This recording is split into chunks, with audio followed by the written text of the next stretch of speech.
Welcome to WHRO's Weekly Edition.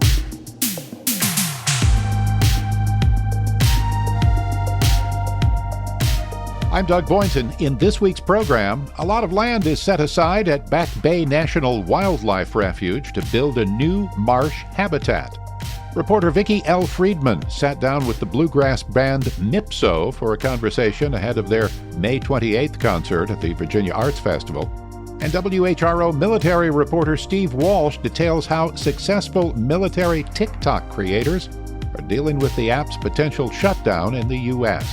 I just want to communicate, the lifestyle, because I feel like a lot of people don't understand what the Navy is and what it entails.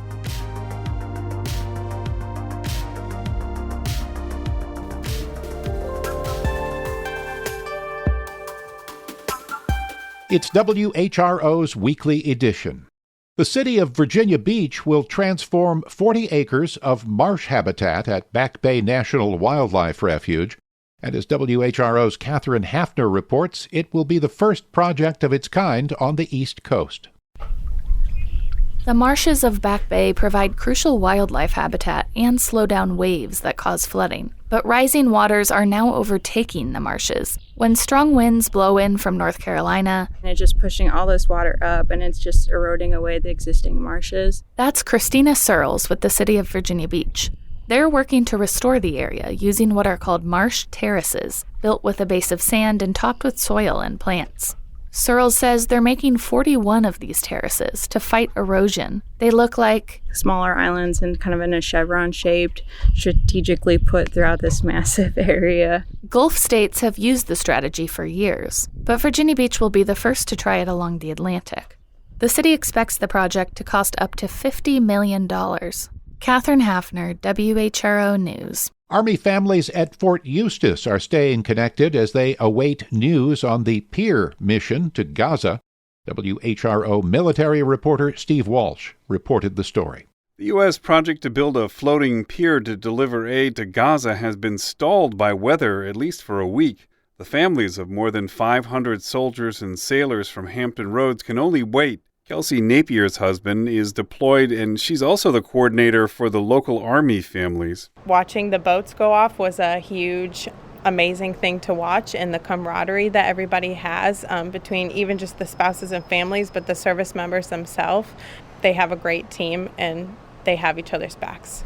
They held a town hall for the families before their unit left in March, only days after the president outlined the project in his State of the Union address. The mission is expected to draw international headlines as famine begins to grip the civilian population in Gaza. Friday, there will be a family night on base. Regular events are being planned to keep families connected as the mission goes on indefinitely. Steve Walsh, WHRO News.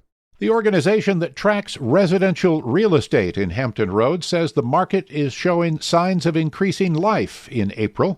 WHRO's Barry Graham has the details. The Real Estate Information Network says both pending and settled sales were up compared to a year ago. Pending sales were up double digits, and the number of active listings was up more than 20%. According to Gary Lundholm, the president of the group's board of directors, the rise in homes for sale is a welcome development.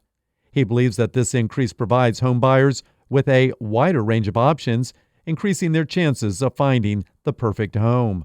All of this comes despite what the group calls stubbornly high mortgage rates and a high median selling price of $344,000, the second highest on record. Barry Graham, WHRO News.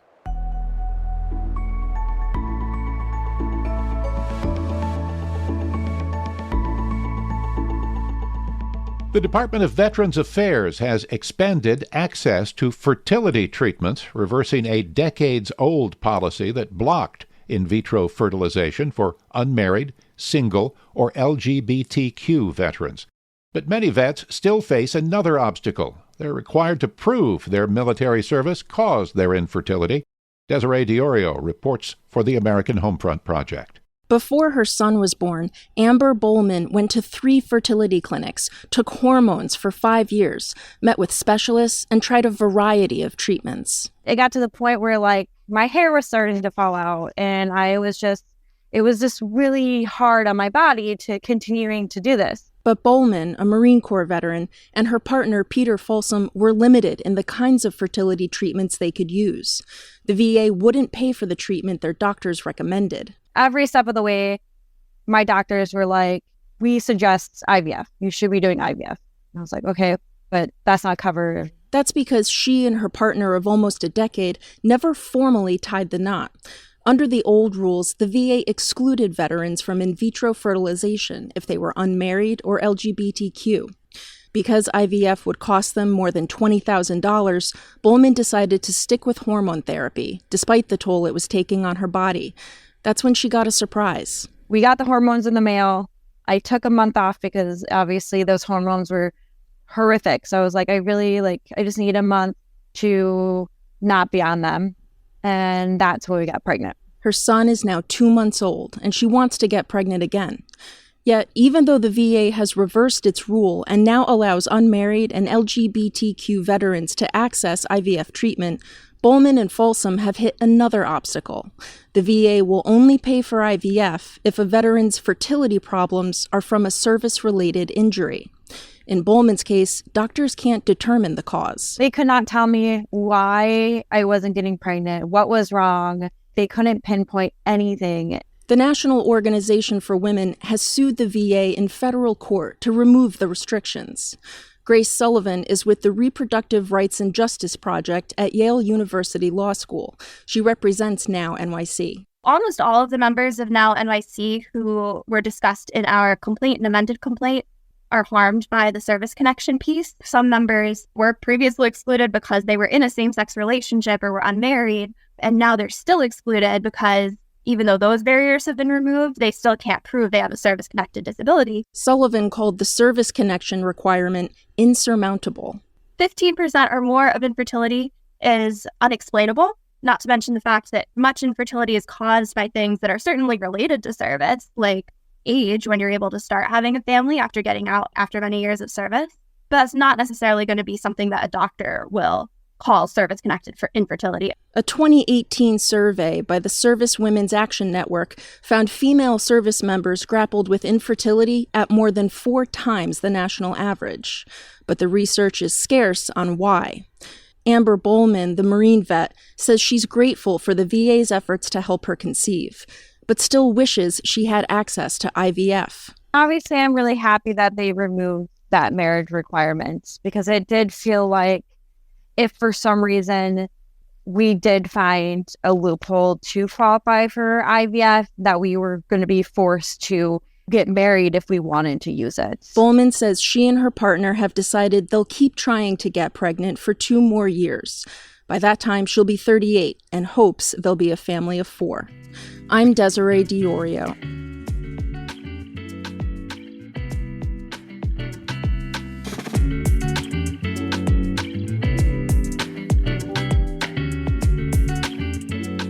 You know those people who fly into hurricanes? Well, they came to town recently on a hurricane awareness tour. WHRO's Catherine Hafner takes us to the scene at Norfolk International Airport. Dozens of officials gathered at a flight hangar to promote preparedness as hurricane season approaches. They had one strong message, as reiterated by State Emergency Coordinator Sean Talmadge. It only takes one hurricane to cause an issue in Virginia. To drive the message home, officials brought in the Hurricane Hunters. They're the aircraft that fly straight into storms to collect information about things like temperature and pressure. Robbie Berg with the National Hurricane Center says the planes are critical to forecasting a storm. We can't know what it's going to do over the next 5 days if we don't have a good idea of what it's doing right now. Students from around Hampton Roads got to tour the planes, letting out plenty of oohs and ahs. I want to fly. You want to fly? Yeah. Like when you grow up, do you want to fly? No, right now. Hurricane season starts June 1st and runs through November. Catherine Hafner, WHRO News. City leaders in Williamsburg are asking some tough questions and looking for answers from its joint school district after a study shows city students lag far behind their peers from James City County. WHRO's Ryan Murphy has the latest. Williamsburg City Council wants a plan from the school district on how it's going to improve the academic achievement of students from the city. A recent study laid bare the gap in test scores between city students and those from James City County, about 15 percentage points on average. We can't have this information and be like, oh, well, I guess we're just going to keep on keeping on the way things are. That's Williamsburg Councilwoman Stacy Kern-Shearer. This comes as the city considers breaking away from the joint school district it's run with the county since the 50s. When asked by consultants, city and county residents were split on whether an independent Williamsburg school district is the right move, but they generally agreed something needs to be done about the difference in academic performance. Ryan Murphy, WHRO News. And we should mention the Williamsburg-James City County Public School District is a stakeholder in HRETA, which holds the license for the WHRO stations.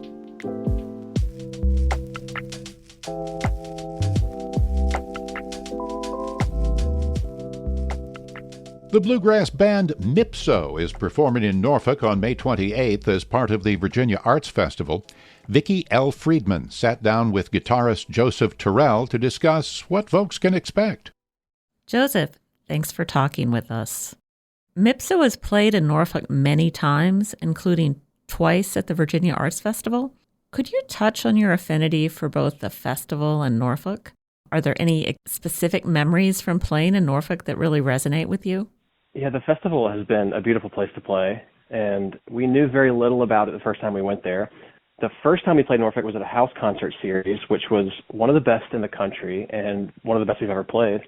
And after that, we were able to play the Arts Festival. And one of my favorite memories of the Arts Festival is they had a banner up with our faces on it that was probably like 12 foot by 6 foot. And after the show, I asked them if I could take it home, and they said yes. So when the band started in 2012 in Chapel Hill, all of you were college students at North Carolina. Your fans talk about the chemistry that you have with each other on stage. Just like your sound has evolved, how has your chemistry evolved 1,100 shows later? I think we know each other better now than we ever have, and better than we ever could have without playing together for 10 years. And I think in music it can be a beautiful way of knowing someone because you can anticipate the vocabulary and personality of your bandmates, and that happens in the writing process because I might come up with the seed of a song and think, wow, this would be perfect for Libby's voice, or I would love to hear what Jacob would think about this chorus. And so already when the thing is being born, it's being influenced by my understanding of my bandmates' personalities. And in that way, it's kind of like they're a part of me, too.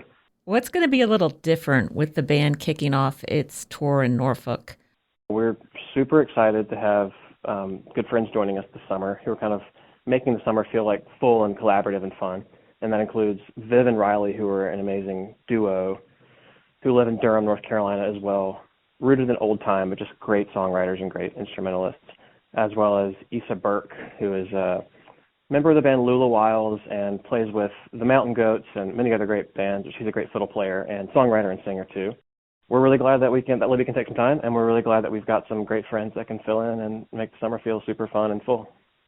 Libby Rodenbaugh, your vocalist and fiddler, is taking the summer off, and you'll be welcoming a few special guests in her absence. Harmonies are such a big part of your sound. How do you and the other members, Jacob Sharp and Wood Robinson, adjust without Libby being part of the band?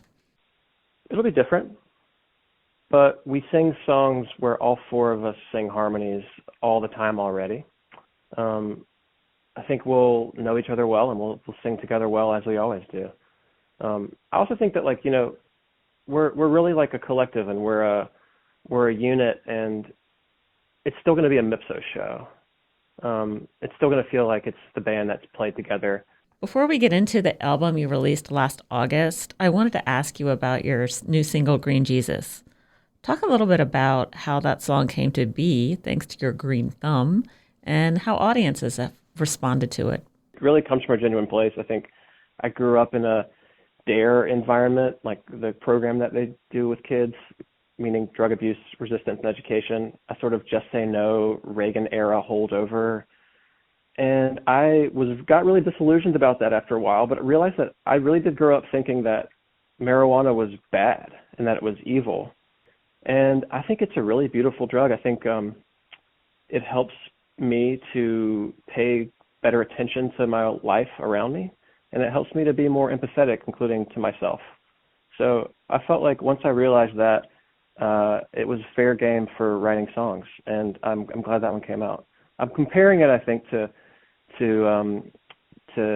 some of the Christian principles that I was also raised on, not all of which I have abandoned. I think there's a lot of great stuff to learn from Jesus.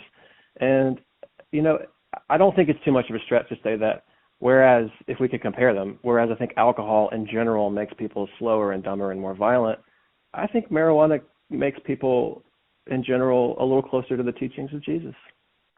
It's always been difficult to put Mipso in just one category because the band is so multidimensional.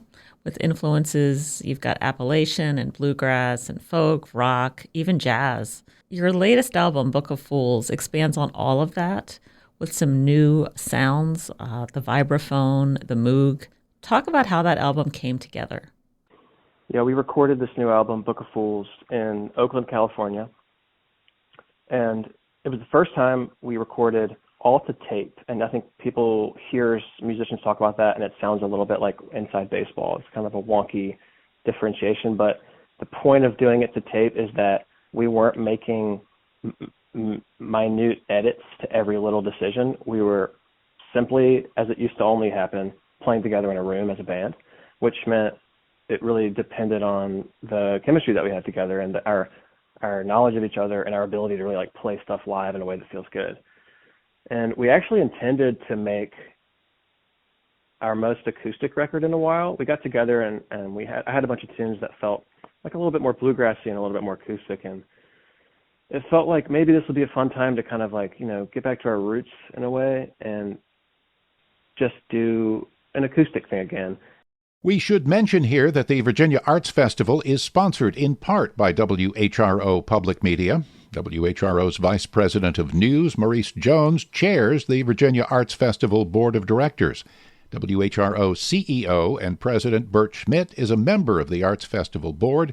Jones and Schmidt are not involved with WHRO journalism's editorial decisions. This is WHRO's Weekly Edition. Remember, for any stories you've missed, you can visit us on the WHRO smartphone app or all social media platforms. Virginia Beach is allocating more than $1 million in added funding for the arts. WHRO's Ryan Murphy reported that story. The city will set aside 20% of its ticket taxes to fund community art efforts per the city's new budget. Nancy Creech is a member of the Citizens for Virginia Beach Arts, which pushed the city council to dedicate the funding. She says local arts groups have been financially strained over the last few years, with corporate donations dropping off as inflation has ramped up. When we encourage the arts, then other people follow. Other sponsors then begin to see more and more of the value. And if they see the municipality considering it important, then they're more willing to step up and be a part of it. Creech says the move by City Council helps secure a future for arts and culture in Virginia Beach, but it's just a start, and the Citizens Group will keep pushing for even more funding. Ryan Murphy, WHRO News. The Virginia Department of Environmental Quality says residents will likely see more days with poorer air quality. But as WHRO's Catherine Hafner reports, it's not the air that's changing, it's the way air quality is measured. The state puts out a daily air quality forecast to monitor pollution from things like cars, power plants, and wildfires. It ranges from green for good to red and purple when the air is very unhealthy. Virginians might soon see an increase in yellow or moderate days. That's when air quality is acceptable but could affect people who are very sensitive to dirty air. The change is because of new federal pollution standards meant to protect public health. The Biden administration recently lowered the legal limit for pollution from small particles known as soot. Virginia says that means it's easier for air quality to tip from good to moderate. Catherine Hafner, WHRO News.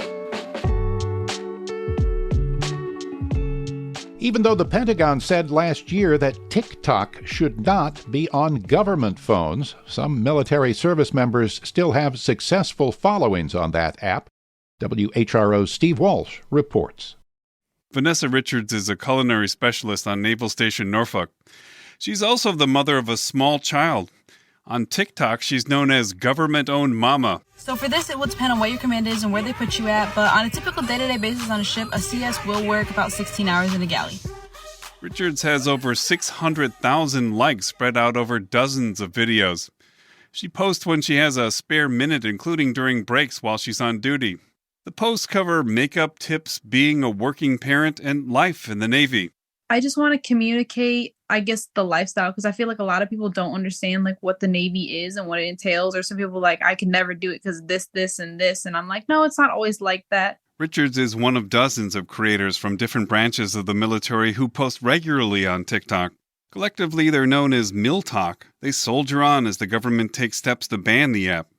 Caitlin Chin Rothman researches digital privacy at the Center for Strategic and International Studies.